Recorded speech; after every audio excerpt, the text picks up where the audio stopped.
Hello everybody, welcome back to Julie's classroom. आप सब कैसे हैं? आई होप आप सब ठीक होंगे। तो एग्ज़ाम का सीज़न चल रहा है स्कूल से लेके कॉलेज तक। जो भी इस वीडियो को देख रहे हैं प्लीज़ एक पेन एंड पेपर लेके बैठिए, जो इंपॉर्टेंट लगे उसे नोट डाउन कीजिए एंड इस वीडियो को अंत तक देखिए। Let's get started.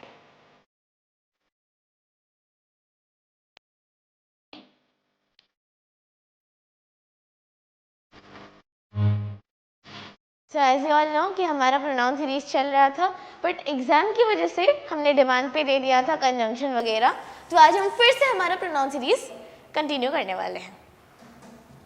आज का हमारा टॉपिक है रिफ्लेक्सिव एंड एम्फसाइजिंग प्रोनाउन, जो कि मैंने यहाँ पे लिख रखा है reflexive and emphasising, but topic में हमने प्रोनाउन लिखा है क्योंकि आज हम सीरीज कंप्लीट करेंगे। तो हमारा फर्स्ट ऑफ ऑल हम रिकैप लेंगे कि हमने पिछले वाले में पढ़ा क्या था। हमारा पिछला वाला था पर्सनल प्रोनाउंस, जहाँ पे हमने पढ़े थे इन प्रोनाउंस के बारे में, they, him, I, you, her, she, he, it, et cetera et cetera, बहुत सारे। तो हमने इन सारे प्रोनाउंस के बारे में पढ़ रखे थे हमारे पर्सनल प्रोनाउंस में। तो हमारे सबसे पहले हम प्रोनाउन का मीनिंग समझेंगे, उसके बाद इसको कंटिन्यू करेंगे। एंड हाँ, रिफ्लेक्सिव एंड एम्फसाइजिंग दोनों का कंपैरिजन में एक बनाया गया है, बिकॉज उनके जो एग्जाम्पल्स हैं वो ऑलमोस्ट सेम हैं, जिससे कि आपको समझ नहीं आएगा, इसलिए मैंने ये वाला देना इंपॉर्टेंट समझा, because this is interesting. So let's get started. And हमारा डेफिनेशन रहेगा ये, a pronoun is a word used to replace noun. तो अगर हम किसी सेंटेंस में नाउन लेंगे, हमारा यूजुअल सेंटेंस, हम अदिति को अभी नहीं, अदिति खेल नहीं रही है, अदिति स्टडिंग राइट नाउ, उसका भी एग्जाम चल रहा है। सो हमारा अदिति स्टडिंग, फिर से अदिति हमारी मेन कैरेक्टर आ चुकी है।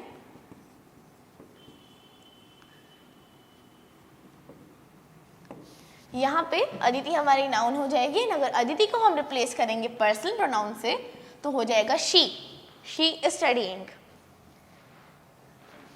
तो इसमें हम देखेंगे कि ये जो शी हो जाएगा ये आपका प्रोनाउन है। अब हम टाइप्स ऑफ प्रोनाउन में जाएंगे। टाइप्स ऑफ प्रोनाउन में आपके बहुत सारे टाइप्स ऑफ प्रोनाउन हो जाएंगे, 13 टाइप्स ऑफ प्रोनाउन हैं। तो उसमें हम उनमें से 2 पढ़ने वाले हैं, रिफ्लेक्सिंग एंड एम्फसाइजिंग। तो पढ़ाने से पहले मैं आपको उनके कुछ एग्जाम्पल दे देती हूँ। जैसे कि आपने यहाँ पे देखा था दे, हिम, यू, हर, उसके एग्जाम्पल्स हो जाएंगे रिफ्लेक्सिव एंड एम्फसाइजिंग दोनों के, yourself, herself, himself, itself, myself,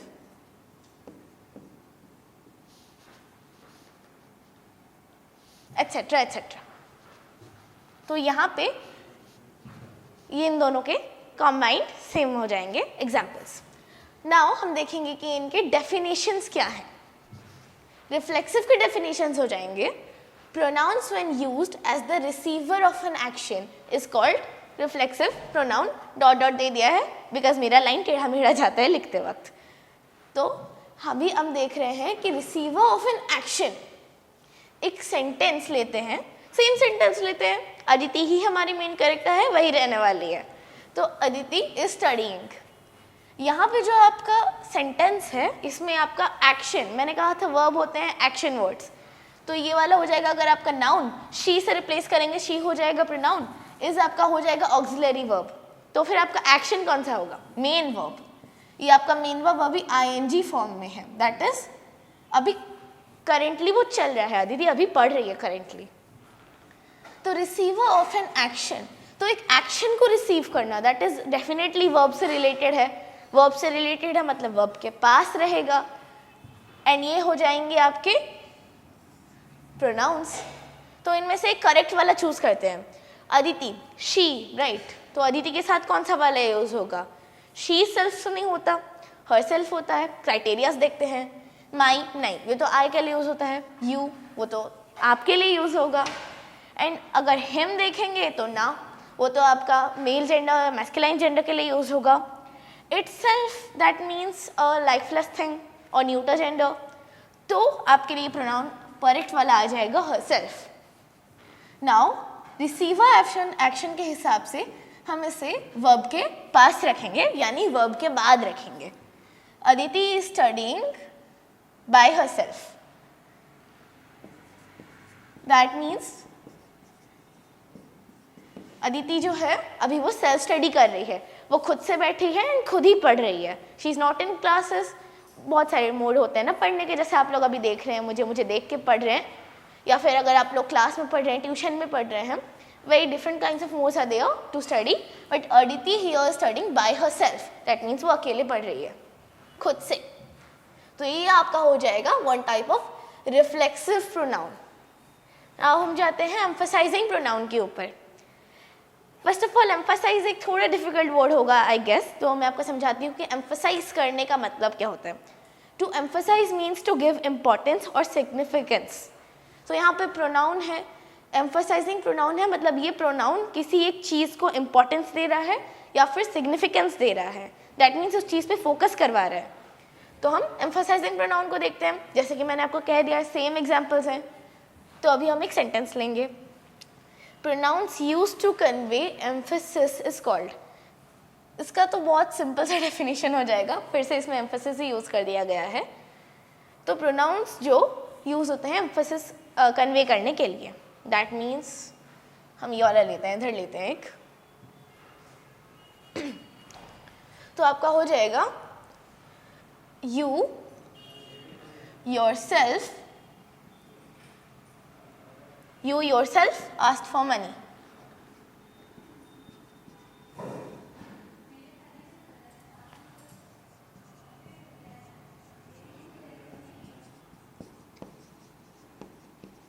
That means you have asked someone for money and you yourself have asked someone for money. So suppose there is a scandal हो गया and that person is missing his or her money or has maybe put it somewhere else, who knows. But now you are denying that नहीं मैंने तो पैसे नहीं मांगे थे आपसे. Then the person is saying कि you yourself asked for money. That means तुम खुद आके मुझसे पैसे मांग रहे थे, कैसे नहीं मांगा तुमने. हाँ, तो उसमें तुम पे emphasis डाला जा रहा है. Now I give this scenarios ताकि आप लोग थोड़ा कनेक्ट हो पाए इन चीज़ों से. अगर आप कनेक्ट होंगे तो आपको बेटर अंडरस्टैंडिंग आएगा. That's why. तो you yourself asked for money, तुमने खुद पैसे मांगे थे. इसमें ये काम है yourself का. तुमने खुद से आके पैसे मांगे थे. तो यहाँ पे तुम पे emphasis डाला जा रहा है. तो you yourself asked for money. जहाँ पे emphasis डाला जा रहा है you का, yourself का you पे. That means एक pronoun का ही reflex, एक emphasizing pronoun का ही एक personal pronoun पे emphasis डाला जा रहा है. तो pronoun is emphasizing another pronoun. Interesting, right? तो अभी ये थोड़ा confusing हो जाएगा कि हाँ एग्जाम्पल्स तो सेम ही है, my self, you self, her self, him self, it self. तो हम पता कैसे करेंगे कि एम्फसाइजिंग प्रोनाउन कौन सा है, रिफ्लेक्सिव प्रोनाउन कौन सा है. Well I have tricks for that as well. चलिए देखते हैं. लेट्स सी कि हमारे वेज क्या हैं फाइंड आउट करने के कि कौन सा रिफ्लेक्सिव प्रोनाउन है एंड कौन सा एम्फसाइजिंग प्रोनाउन है. So first thing is use. Where it is used is an amazing way to find out which kind of pronoun it is. तो reflexive pronoun R लिख रही हूँ यहाँ पे. I love short forms, ज़्यादा मैं लिख नहीं पाती. तो R reflexive pronoun is used after a verb. As you know हमारे यहाँ पे definition में it is already mentioned कि it is the receiver of an action. That means action is related to verb. It is somehow indirectly verb. तो हमारा जो है reflexive pronoun it will be placed after verb only. तो verb के बाद reflexive pronoun हर वक्त place होता है. Now emphasizing pronoun कहाँ पे place होता है, इसका काम क्या है. It is used to convey emphasis. Emphasis on what? Emphasize on a pronoun, a noun और subject. उसके ऊपर emphasis हमारा emphasizing pronoun put करता है. तो emphasizing pronoun is placed after a noun or pronoun.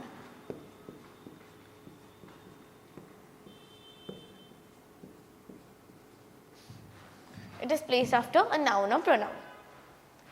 Now हम देखेंगे कि एक और वे क्या है फाइंड आउट करने का. It is the question method. Now every noun और प्रोनाउन आंसर्स समथिंग, राइट. तो हमारा क्वेश्चन मेथड हो जाएगा क्यू मेथड. QM लिख रही हूँ मैं यहाँ पे. इट इज़ हमारा रिफ्लेक्सिव प्रोनाउन है. It is the receiver of an action. तो एक एक्शन को रिसीव कर रहा है, मतलब समथिंग इज रिसीविंग समथिंग. तो हु इज रिसीविंग समथिंग? तो that it answers the question whom. कौन है वो जो रिसीव कर रहा है? तो reflexive pronoun answers the question whom, कि रिसीव करने वाला वो पर्सन कौन है. And emphasizing pronoun doesn't answer a question, rather it lends emphasis. So you will know the moment you see it is placed after noun or pronoun and it is lending emphasis, it is giving importance to the noun or pronoun, that it is an emphasizing pronoun. तो आपको पता चल जाएगा देखते ही कि ये एक noun और प्रोनाउन के बाद प्लेस हुआ है, उस पर एम्फेसिस डाल रहा है, उसे इंपॉर्टेंस दे रहा है, वो एम्फेसाइजिंग प्रोनाउंस है. तो it does not answer specific question, जिससे आपको पता चलेगा. नाउ हमारे पास हम एग्जाम्पल्स हैं यहाँ पे. अभी हम इनसे समझेंगे कि ये जो हमारे रूल्स हैं ये एक्चुअली कितना काम करते हैं. तो लेट्स सी हमारे एग्जाम्पल्स. फर्स्ट नंबर 1, यहाँ पे मैं आपको 5 सेकेंड्स का आप पॉज करके देख सकते हैं.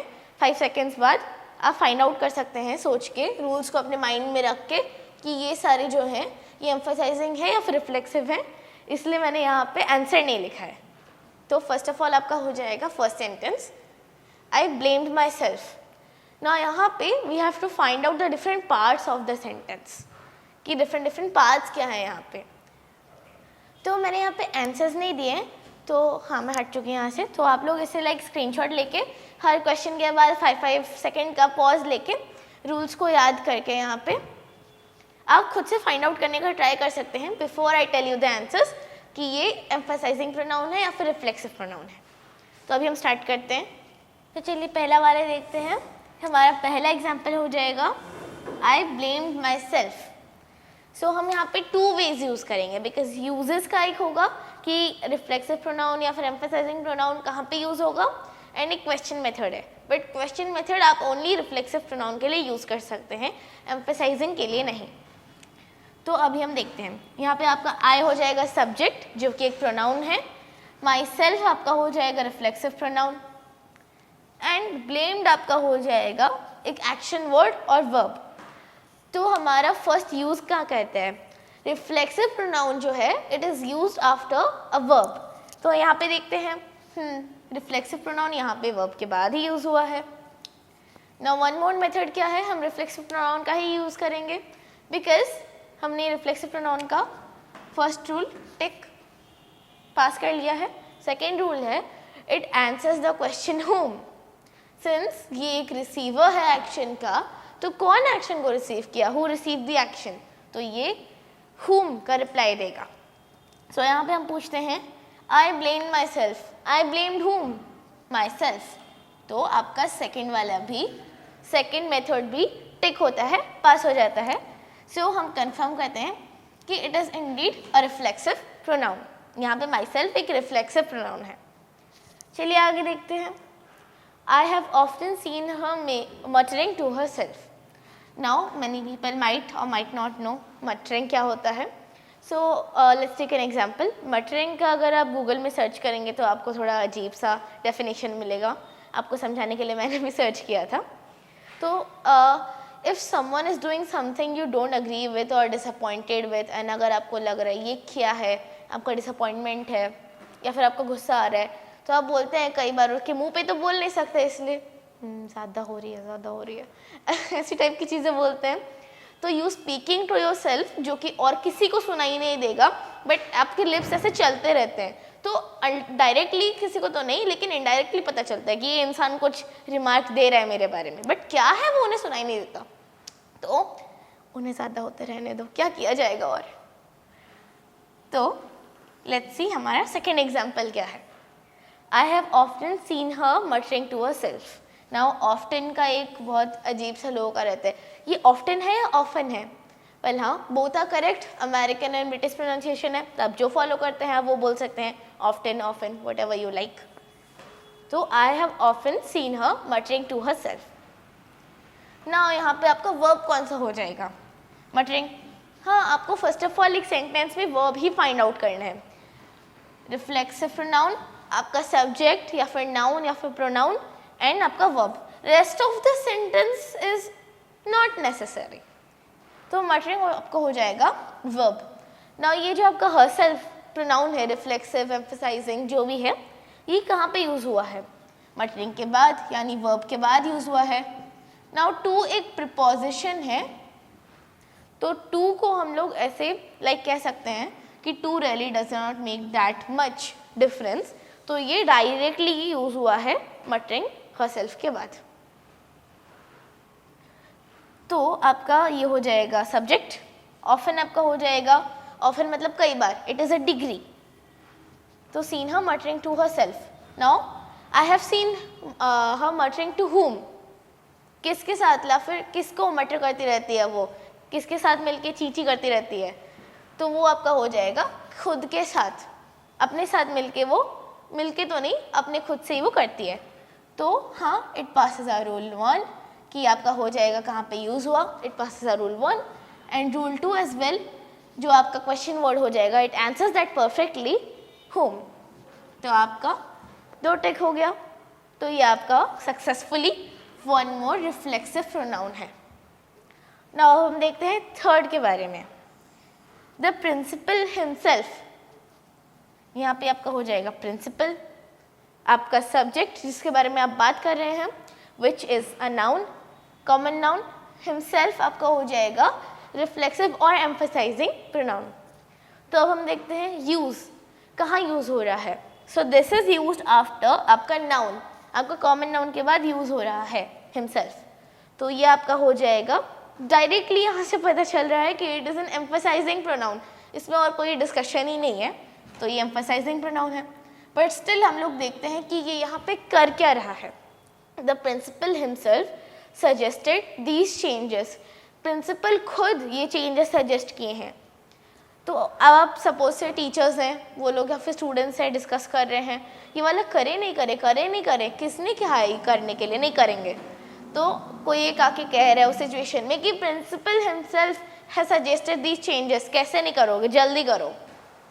तो ये आपका हो जाएगा, यहाँ पे एम्फसाइज और इम्पोर्टेंस डाला जा रहा है प्रिंसिपल पे। तो यहाँ पे मैंने आप लोगों के इजी अंडरस्टैंडिंग के लिए एक प्रॉपर नाउन लिया है, बिकॉज जब भी कोई नाउन सुनते हैं तो उसके दिमाग में किसी का नाम ही आ जाता है, and that is undeniable. Please मत बोलिए कि आपको किसी का नाम याद नहीं आता जब आप नाउन सुनते हैं, because noun is a naming word. तो अभी हम देखते हैं, Neha herself wanted to change her school.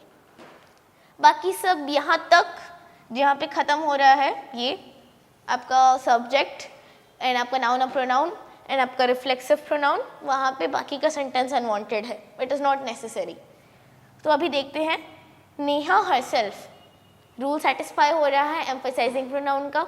Number 1 कि ये जो है it is used after a noun और प्रोनाउन है। नेहा यहाँ आपका हो जाएगा प्रोनाउन, सॉरी नाउन, एंड आपका जो रिफ्लेक्सिव प्रोनाउन है या फिर एम्फसाइजिंग प्रोनाउन है, ये जो भी है ये यूज़ हो रहा है आपके नाउन के बाद। तो एम्फसाइजिंग प्रोनाउन का रूल सेटिस्फाई हो रहा है, इसलिए this one is an emphasizing pronoun. Same काम है इसका, Neha herself wanted to change her school. School को कौन चेंज करना चाहता था? ऐसा नेहा तो स्कूल को चेंज करना चाहती थी क्या? देन नेहा बी लाइक या I myself wanted to change the school. Then third person be like या Neha herself wanted to change the school. Suppose से ऐसे डिस्कशन में अगर लिया जाए तो यहाँ पे नेहा पे एम्फेसिस डाला जा रहा है कि वो खुद ही स्कूल को चेंज करना चाहती थी। अब कॉन्सिक्वेंसेस नेहा भुगते, तो आपका हो जाएगा फोर्थ वाला इज अ एम्फसाइजिंग प्रोनाउन। ना आपके फर्स्ट वाले पे जाते हैं, my uncle lives by himself.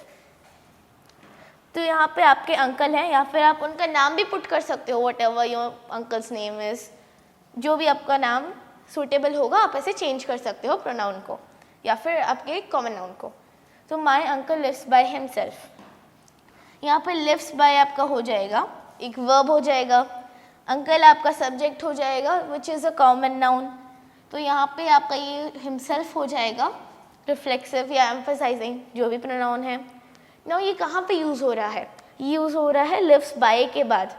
तो लिव्स बाय क्या है? आपका वर्ब है। किसके साथ रहते हैं? लिव्स बाय का मतलब ये नहीं है साइड में, किसके साइड में नहीं, लिव्स बाय मीन्स किसके साथ।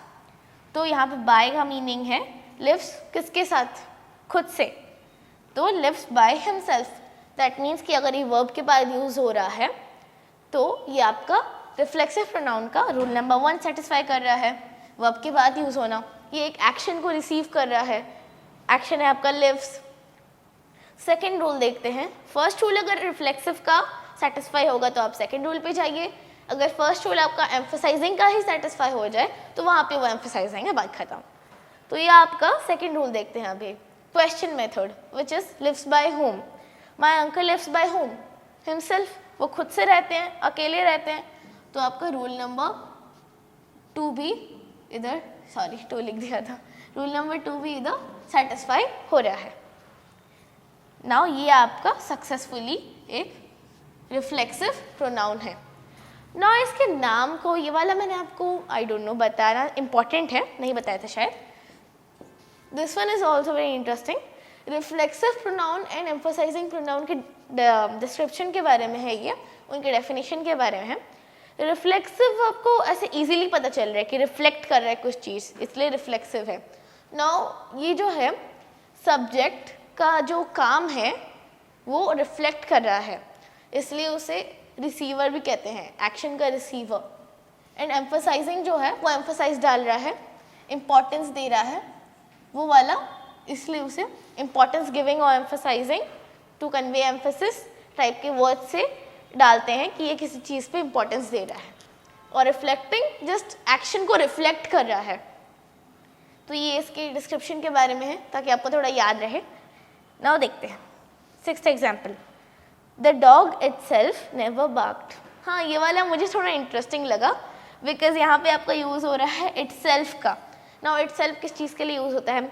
एनिमल्स के लिए यूज़ हो सकता है। अगर आपको किसी बेबी का जेंडर नहीं पता, सपोज ऐसा हुआ था मेरे साथ, मैं चल रही थी तो मैंने अपनी मम्मी के साथ, हाँ I go everywhere with my mother and मैं उनके साथ ही जाते रहती हूँ बाहर, तो मैंने अपनी मम्मी के साथ ऐसे चलते वक्त एक बेबी को देखा एंड आई सेड कि ओ इट इज़ सो क्यूट। तो बच्चा बहुत क्यूट था, तो मुझे नहीं पता था वो किसी और का बेबी था ना, मुझे कैसे पता होगा ही और she, it is a new born, तो मुझे कैसे पता चलेगा? दैट्स वाई मैंने कहा कि इट इज़ सो क्यूट, इसलिए मैंने इट का रिफ़र किया क्योंकि यहाँ पे आपको जेंडर नहीं पता ही या शी रिफ़र करने के लिए, तो आपका हो जाएगा इट। एनिमल्स के लिए भी सेम इट आप यूज़ कर सकते हैं।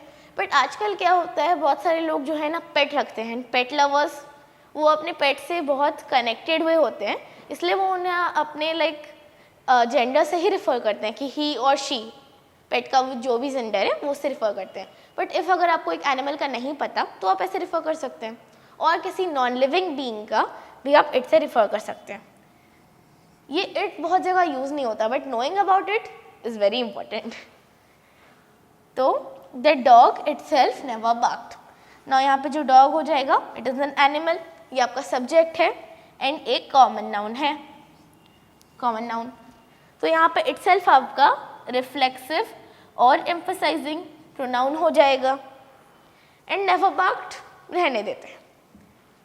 यहाँ पे आज आपका डॉग हो जाएगा, वो आपका नाउन है एंड ये कहाँ पे यूज़ हो रहा है आपका प्रोनाउन?